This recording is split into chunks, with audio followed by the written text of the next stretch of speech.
बाद में कही हो।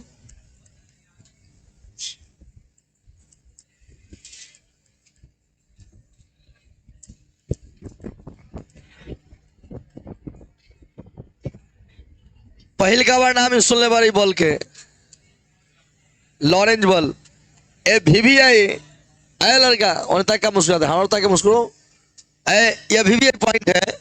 लॉरेंज बल क्या है? तो आपने यह समझा कि भाई विद्युतीय क्षेत्र में किसी आवेश को रखा जाता है तो उस पर लगने वाला विद्युतीय क्षेत्र में बल होता है QE। क्या होता है? अगर चुंबकीय क्षेत्र में रखते हैं तो उस पर लगने वाला बल होता है QV क्रॉस B। अगर मान लिया जाए कि जब किसी विद्युतीय क्षेत्र के साथ साथ चुंबकीय क्षेत्र भी मौजूद होता है तो उस क्षेत्र में किसी आवेशित कण पर लगने वाले बल को लॉरेंज बल कहते हैं। जाना विद्युतीय क्षेत्र बा तो ऊपर बल लगी कितना QE, और चुंबकीय क्षेत्र भी बा तो उस पर बल लगी कितना, और टोटल जो बल के योगफल बा यही बल के नाम है का लॉरेंज बल। इसको हम F बराबर लिख सकते हैं Q कॉमन लेकर E plus V cross B। इसका नाम क्या हो जाएगा? हो गया। कहा जाएगा कि जब किसी विद्युतीय क्षेत्र के साथ साथ चुंबकीय क्षेत्र भी मौजूद होता है तो उस क्षेत्र में किसी आवेशित कण पर लगने वाले कुल बल को लॉरेंज बल कहते हैं। लॉरेंज बल F बराबर QE plus QV cross B या QE plus V cross B। ठीक है। अगर केवल विद्युतीय क्षेत्र रहे तो विद्युतीय बल, चुंबकीय क्षेत्र रहे चुंबकीय बल, अविद्युतीय चुंबकीय दोनों रहे तो उसका नाम हो जाएगा आवेश पर लगने वाला बल क्या? लॉरेंज बल। क्लियर है? आइए लिखते हैं।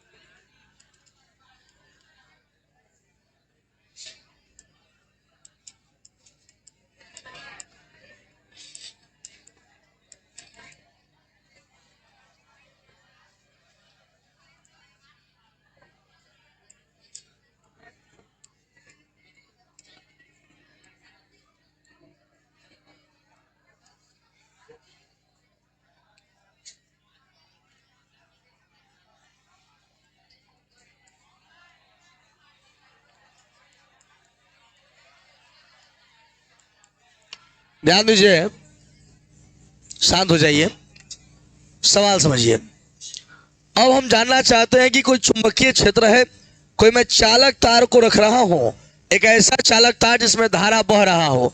धारा बहेगा किसी चालक में तो उसका नाम हो जाएगा धारावाही चालक। क्या नाम हो जाएगा? तो किसी चुंबकीय क्षेत्र में मैं धारावाही चालक को रख रहा हूं जिसकी लंबाई कितनी है? L है, और अनुप्रस्थ काट का जो क्षेत्रफल है वह कितना है? A है। हम पूरा लिखते चलते हैं और साथ साथ समझाते चलते हैं। देखो इसकी लंबाई, चालक की लंबाई कितनी है? चालक की लंबाई बराबर L है, अनुप्रस्थ काट क्षेत्रफल आप भी बताते चलिएगा, अनुप्रस्थ काट A है। ठीक है भाई। धारा कितना है? I है, और इलेक्ट्रॉन घनत्व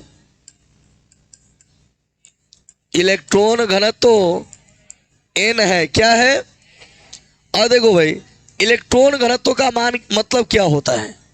इकाई आयतन में कितना इलेक्ट्रॉन है उसी को कहते हैं क्या? इलेक्ट्रॉन घनत्व।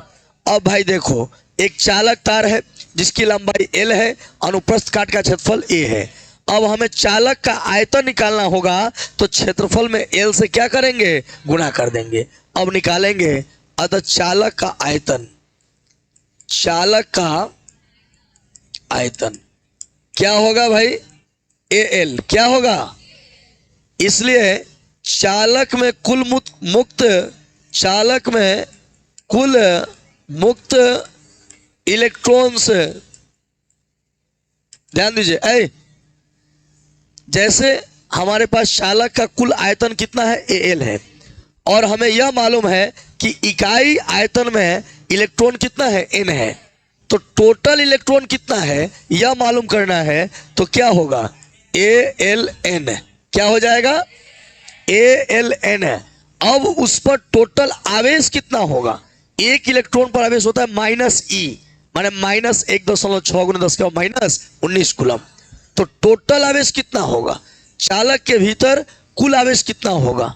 तो चालक के भीतर इलेक्ट्रॉनों का कुल आवेश, यहां चालक के भीतर इलेक्ट्रॉन्स का कुल आवेश क्या होगा? AlNe। आगे क्या लग जाएगा? माइनस, क्योंकि इलेक्ट्रॉन पर तो माइनस आवेश होता है ना, तो AlNe हो जाएगा। हमारे पास कुल इलेक्ट्रॉन इतना था, एक इलेक्ट्रॉन पर माइनस ई आवेश होता है तो कुल आवेश निकल गया। अब तो हम लोगों ने पढ़ा है कि किसी आवेश पर लगने वाला बल कितना होता है? हाँ, QV क्रॉस B।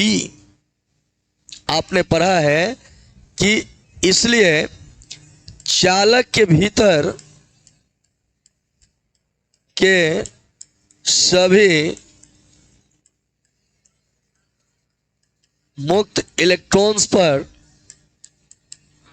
लगने वाला बल, बोर्ड पर ताक दो भाई, पढ़े हो QV cross B?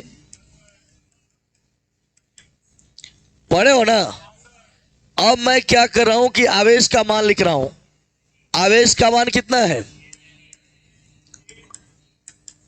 Minus NeAl, line से कर दिया गया, NeAl।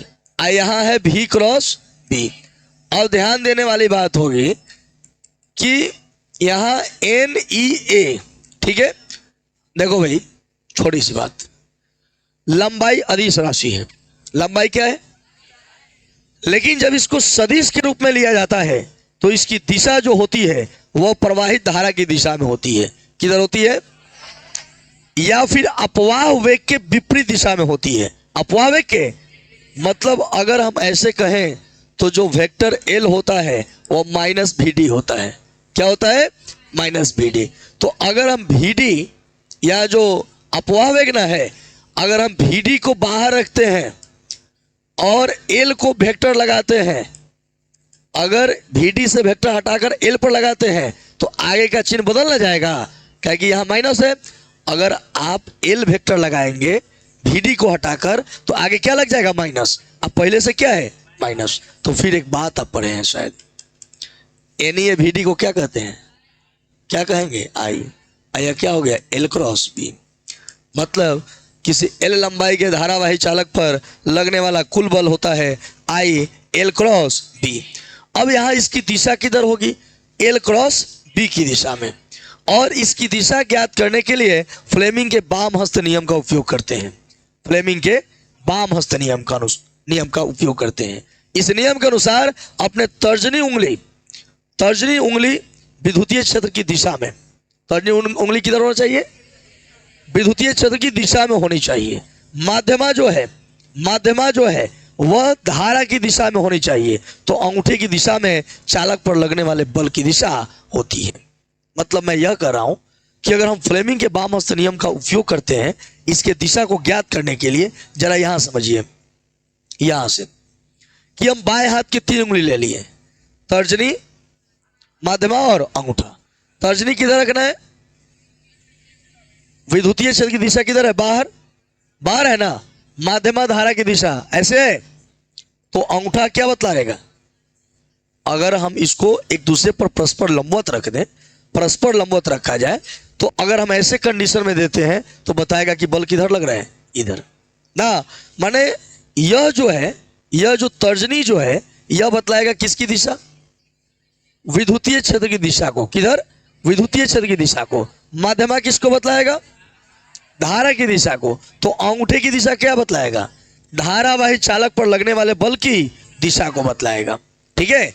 और इसमें बाएं हस्त अंगुष्ठ नियम इसको कहा जाता है, या फिर फ्लेमिंग का वाम हस्त नियम कहा जाता है ना।